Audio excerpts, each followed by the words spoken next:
Chinese bronze casting techniques too. Not only because I love Chinese bronzes and I spend a lot of my professional life studying them, but also because Chinese bronze casting is such a magnificent example of prescriptive technologies and their social impact. I think that understanding the real meaning, and that means the social and political meaning, of the division of labor and prescriptive technology is the most important step to understanding the real world of technology. Now let's quickly imagine that it's 1200 BC, the height of the Shanghai. A large bronze vessel has to be cast, one of these big things that you see in the Royal Interior Museum, a cauldron, the Chinese call it a ding. And how would that happen?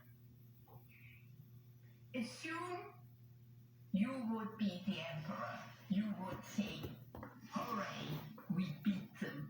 Let's have a big ding for the occasion. First, there would be a model made.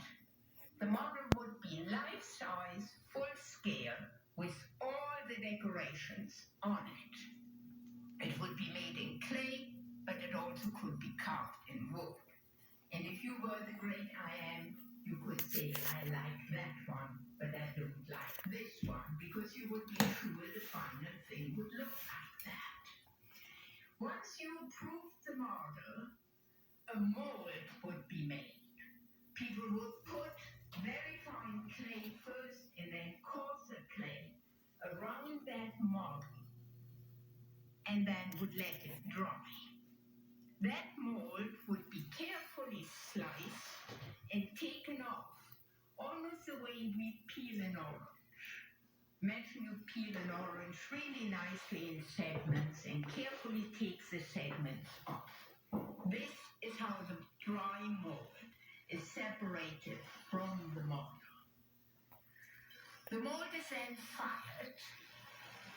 It has to be fired to a temperature that is higher than the temperature of the molten copper or bronze that it will contain, because you don't want to make that thing and then the thing collapses on you. The mold must hold the hot metal. Once that is done, the mold, now fired, is reassembled around the core. Now imagine your orange peel and a round sphere of glass.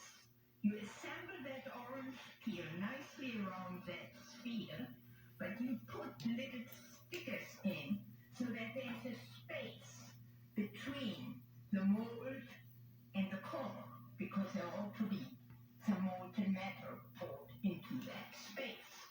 And you will need the various